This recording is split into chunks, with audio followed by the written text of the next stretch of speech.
Hi, everyone. It's Miss Mary from Skokie Public Library, and I'm here with another Rise and Shine story time. And I have to tell you today that our magic box is being very quiet. You know, we always have this magic box for Rise and Shine story time, and whatever is in the box is what we are going to be talking about today. And I always like to give you the chance to guess what might be in our box. But there aren't very many clues today because our magic box is very quiet.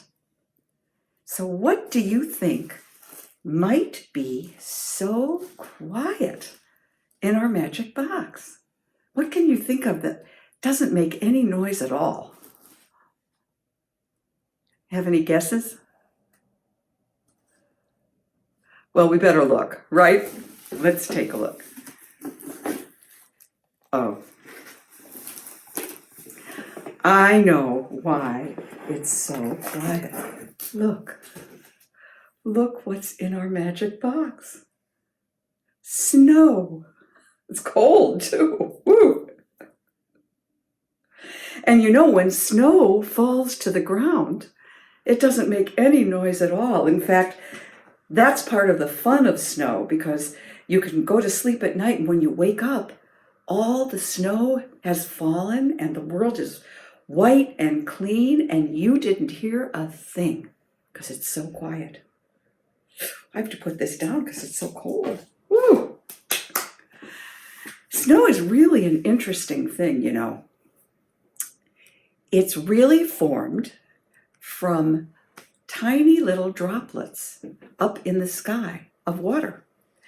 And when the droplets get cold enough, they freeze, just like the water in your fridge freezes when you're trying to make ice. But water up in the sky, and these little droplets freezes into these little tiny things called crystals. And when the crystals join with other crystals, that's when you get snowflakes. The most interesting thing about snowflakes, I think, is that they're always six-sided or six-pointed. And they come in the most beautiful shapes, and every single snowflake, scientists tell us, is just a little bit different from the others. And it's beautiful to look at the different shapes that snowflakes make. Some of the best ways to do that are on a very cold day when it's snowing. If you have a dark sleeve or a dark surface, like maybe the surface of your car, you can watch the snowflakes fall, and before they melt, you can get a peek at how beautiful they are. So let's read a book called The Snowy Day. This is a story that was written a long time ago by Ezra Jack Keats. It's still a wonderful story today. And I am reading it with the permission of Penguin Young Readers Viking Press. The Snowy Day.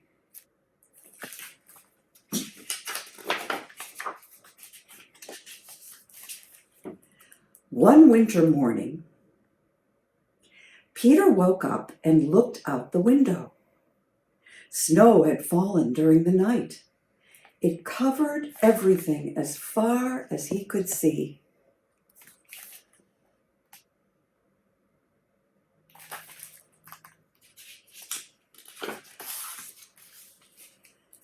After breakfast, he put on his snowsuit and ran outside. Look at all that snow. The snow was piled up very high along the street to make a path for walking. Look at all those piles of snow, taller than Peter.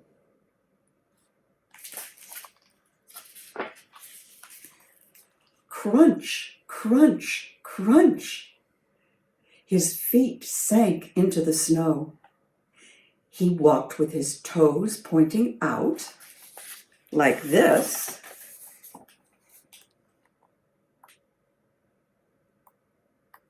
And his toes pointing in, like this.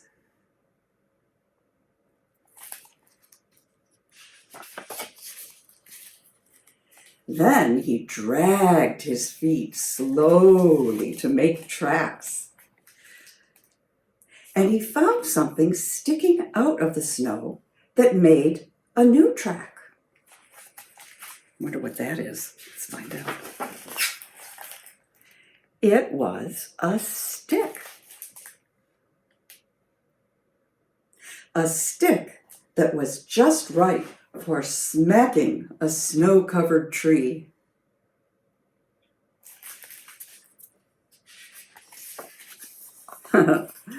Down fell the snow, plop, on top of Peter's head.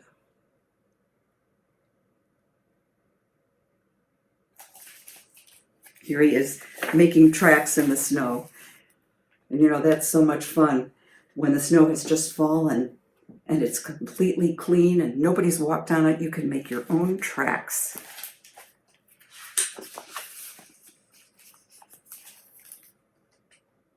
He thought it would be fun to join the big boys in their snowball fight, but he knew he wasn't old enough. Not yet. Have you ever had a snowball fight? See these boys here?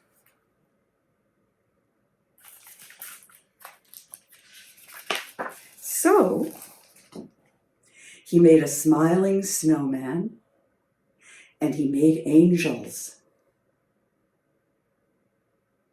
And if you'd like to make angels in the snow, that's really fun. You just have to lie down and move your arms and legs, and when you get up, you have a beautiful image of an angel with wings.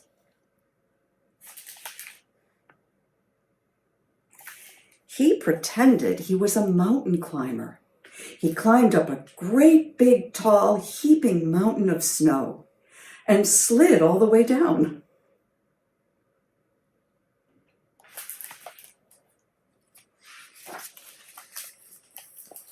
He picked up a handful of snow and another and still another. He packed it round and firm and put the snowball in his pocket for tomorrow. Then he went into his warm house. He told his mother all about his adventures while she took off his wet socks.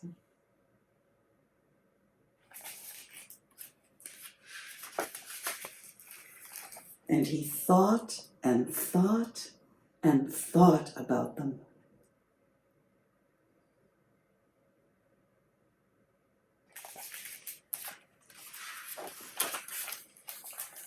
Before he got into bed, he looked in his pocket. His pocket was empty. The snowball wasn't there. He felt very sad. What do you think happened to the snowball? While he slept, he dreamed that the sun had melted all the snow away.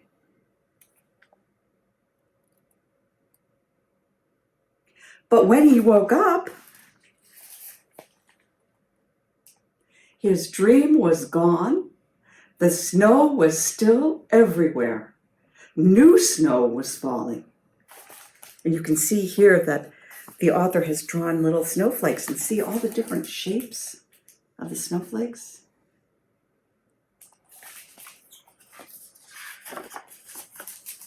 After breakfast, he called to his friend from across the hall, and they went out together into the deep, deep snow. I think that's such a wonderful book because it really tells you about all the magical adventures you can have in the snow. And I'm really looking forward to the next time we get a really big snow, because it will be so beautiful and there's so many fun things to do in the snow. Now, if you liked this book about adventures in the snow, Skokie Public Library has some wonderful books on the shelves right now for you to explore as well. The Big Snow by Jonathan Bean is about a little boy named David who's waiting patiently for a big snow, and then he has a very snowy dream. It's snowing, by Gail Gibbons is a wonderful book because it has a lot of information about how snow forms and where snow falls. Snow by Uri Shulevitz is a classic tale about a snowstorm that starts very quietly, so quietly that most people don't think it's going to turn into a big storm, but it does. Under the Snow by Melissa Stewart is a story about all the wonderful things that are happening that we can't see when it snows. Lots of animals sleep and rest under the snow in winter, just out of our sight. So those are just some of the books that you might enjoy from Skokie Public Library. So please don't hesitate to check them out and learn about all the wonderful things we can do in the snow. And now, before we go, I have a little rhyme about a snowman. And you know, making a snowman is easy. All you have to do is make some big snowballs and put them together, and then you put a face on the top one. And most people use buttons for the eyes and a carrot for the nose. And this is a poem about that. So it goes like this. There was a chubby snowman, and he had a carrot nose. Along came a bunny, and what do you suppose? That hungry little bunny was looking for his lunch. He grabbed that snowman's carrot nose and nibble, nibble, crunch. That was a smart little bunny, right? He knew where his lunch was. Well, I will see you next time, and we'll do some more stories. And maybe we'll all have a chance to go out and play in some fresh new snow before then. Bye.